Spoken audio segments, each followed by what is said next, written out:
2023 ஆண்டு மே மாதம் மரக்காணம் பகுதியில்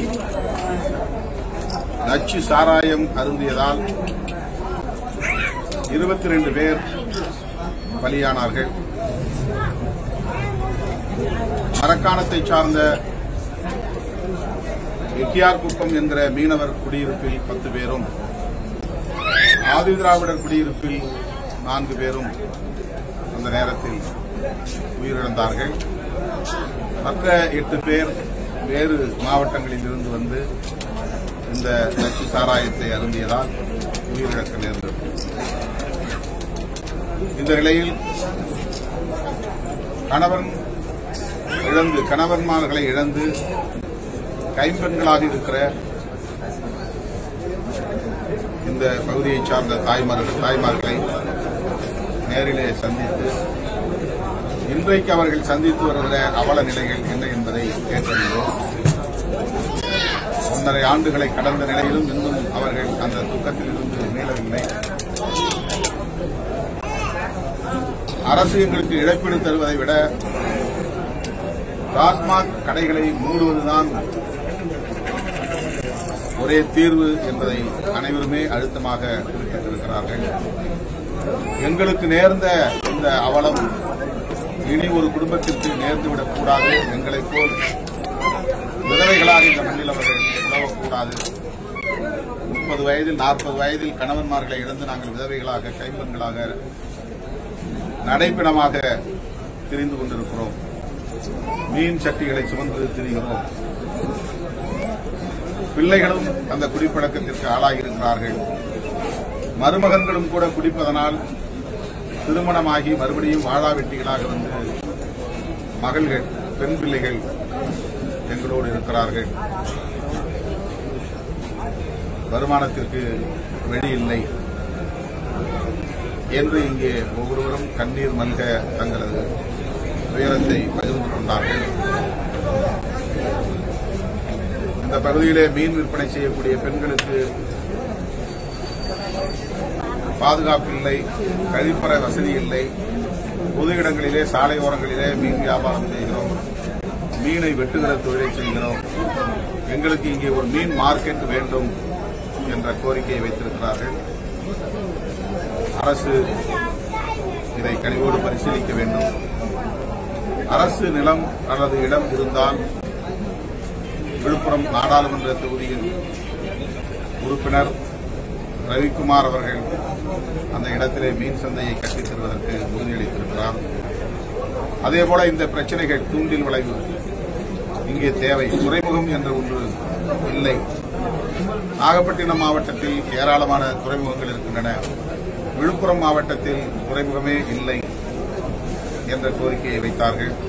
இந்த கோரிக்கைகளை சட்டமன்றத்தில் எழுப்புவோம் என்று சட்டமன்ற உறுப்பினர் சிந்தனை செல்வன் மக்களுக்கு உறுதியளித்திருக்கிறார். இந்த சந்திப்பு மிகுந்த வலியை தருவதாக இருந்தாலும் இந்த மக்களோடு உரையாடியதில் அவர்களுக்கு ஒரு ஆறுதல் கிடைத்திருக்கும் என்கிற ஆறுதல் எங்களுக்கு உருவாகியிருக்கிறது. இதுபோல தமிழ்நாடு முழுவதும் கணவன்மார்களை இழந்து கைம்பெண்களாக திரியும் பெண்களின் நிலை குறித்து உள்ளபடியே வேதனைப்படுகிறோம். எனவே தமிழ்நாடு அரசு படிப்படியாக மதுக்கடைகளை மூடுவதற்குரிய செயல் திட்டங்களை வரையறுக்க வேண்டும். 2026 சட்டமன்ற தேர்தலுக்கு முன்னதாக இது தொடர்பாக சில அறிவிப்புகளை தமிழ்நாடு அரசு அல்லது தமிழ்நாடு முதல்வர் செய்ய வேண்டும் என்கிற வேண்டுகோளை தோழமையோடு முன்வைக்கிறோம். திமுக கூட்டணி மீது பிசிகே நம்பிக்கை எழுந்திருக்குன்னு சொல்லி பாஜக தலைவர் தமிழிசை சவுந்தரராஜன் விமர்சனம் பண்ணியிருக்காங்க. இதில் அரசியல் தேவையில்லை. நாங்கள் இதை அரசியலோடு அணுகவில்லை. 100 விழுக்காடு அரசியல் கடந்து ஒரு சமூக பண்பாட்டு பிரச்சனையாக இதை பார்க்கிறோம். இதில் ஒவ்வொருவருக்கும் பொறுப்பு இருக்கிறது. இது நாட்டு நலனோடு, மக்கள் நலனோடு தொடர்புடைய ஒரு பிரச்சனை. இதில் கூட்டணி கணக்குகளை போட வேண்டாம். அரசியல் அடிப்படையிலே இதை அணுக வேண்டாம் என்று நான் கேட்டுக்கொள்கிறேன். 2026 தேர்தலில் பாத்தீங்கன்னா பிசிகே 25க்கும் மேற்பட்ட தொகுதிகளை பார்கெயின் பண்றதுக்கான ஸ்ட்ராட்டஜியா இது பண்ணுன்னு சொல்லி விமர்சனம். அதுபோல விமர்சிப்பவர்களை பற்றி நான் கவலைப்படவில்லை. தூய்மையாக இந்த பிரச்சனையில் நாங்கள் தலையிடுகிறோம். தூய உள்ளத்தோடு இந்த களத்தில் நாங்கள் இருக்கிறோம். மாநாட்டுக்கு பாத்தீங்கன்னா அதிமுகவிற்கு பங்கேற்கலாம் சொல்லி அழைப்பு கொடுத்திருந்தீங்க. திமுகவுக்கு இந்த மாநாட்டில் பங்கேற்பதற்கு அழைப்பு. ஒவ்வொரு கட்சிக்கும் ஒவ்வொரு தனிநபருக்கும் இதை பொறுப்பு இருக்கிறது. திமுகவும் மதுவிலக்கில் உடன்பாடு உள்ள கட்சிதான். அதிமுகவும் மதுவை ஒழிக்க வேண்டும் என்று பேசுகிற கட்சிதான். இடதுசாரிகளுக்கும் இதிலே 100 விழுக்காடு உடன்பாடு உண்டு. ஏன் எங்களால் விமர்சிக்கப்படுகிற சாதியவாத அரசியலை பேசுகிற கட்சி என்று சொல்லப்படுகிற பாமகவும் மதுவை ஒழிக்க வேண்டும் என்றுதான் சொல்லுகிறது. ஆகவே எல்லோருக்கும், விடுதலை சிறுத்தைகள் மட்டுமல்ல, எல்லோருக்கும் மதுவை ஒழிக்க வேண்டும் என்கிற நிலைப்பாடு இருக்கிற போது நாம் ஏன் அனைவரும் ஒருங்கிணைந்து அரசியல் அடையாளங்களை கடந்து, கட்சி அடையாளங்களை கடந்து பேசக்கூடாது, குரல் கொடுக்கக்கூடாது என்ற கேள்வியை விடுதலை சிறுத்தைகள் முன்வைக்கிறோம். இதை தேர்தல் அரசியலை கடந்து அணுக வேண்டும் என்பதுதான் எங்களின் அறைகூவல். நாங்கள் அரசியல் கட்சி தலைவர்கள் யார் யார் இதில் பங்கேற்கப் போகிறார்கள் என்பது பற்றி இன்னும் கலந்தாய்வு செய்து முடிவு செய்யவில்லை. கட்சிக்கு அப்பாற்பட்ட ஜனநாயக சக்திகளை பங்கேற்க செய்ய வேண்டும் என்பதில் நாங்கள் முனைப்பாக இருக்கிறோம். இது தொடர்பாக 8 நாள் சுற்றுப்பயணம் தமிழ்நாடு முழுவதும் மேற்கொள்ள இருக்கிற சூழலில் ஆங்காங்கே நடைபெறுகிற மண்டல வாரியான கலந்தாய்வு கூட்டங்களில் கட்சி சார்பற்ற சில ஜனநாயக சக்திகள் பங்கேற்று உரையாற்ற இருக்கிறார்கள். நாளை நடைபெறவிருக்கிற விழுப்புரம் மண்டல கூட்டத்தில் மருத்துவர் சிவராமன் கலந்து கொண்டு பேசுகிறார். அதேபோல 12ஆம் தேதி சென்னையிலும் 18ஆம் தேதி சேலத்திலும் அவர் பங்கேற்று கருத்துரை வழங்க இருக்கிறார். ஏன் மதுவை ஒழிக்க வேண்டும், போதைப் பொருட்களை ஒழிக்க வேண்டும் என்பது குறித்த விழிப்புணர்வு பரப்புரையை அவர் எங்களோடு சேர்ந்து மேற்கொள்ள இருக்கிறார். அவரை அழைத்திருக்கிறோம்.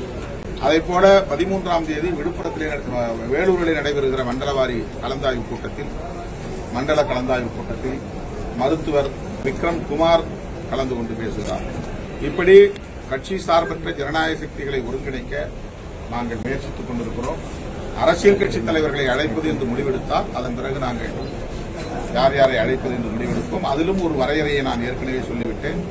எந்த சூழலிலும் இதுபோன்ற களத்திலும் கூட எங்களால் சாதிய மதவாத இயக்கங்களோடு, அதை உயிர் மூச்சு கொள்கையாக கொண்டிருக்கிற கட்சிகளோடு இணைந்து செயல்பட முடியாது. நீங்க சொன்னது போல பாத்தீங்கன்னா ஜாதிய கட்சி, மத கட்சி, மதவாத கட்சி சொல்றீங்க. எந்தெந்த கட்சி என்று குறிப்பிடுறீங்க? இல்ல, எங்களை பொறுத்தவரையில் எங்க பார்வையிலிருந்து, எங்களுடைய அனுபவங்களிலிருந்து நாங்கள் ஒரு முடிவை ஏற்கனவே அறிவித்திருக்கிறோம்.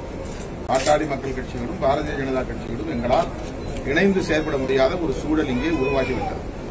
அந்த நிலை கடந்து போய்விட்டது. இணைந்து செயல்பட முயற்சித்தோம், இணைந்தோம், செயல்பட்டோம்.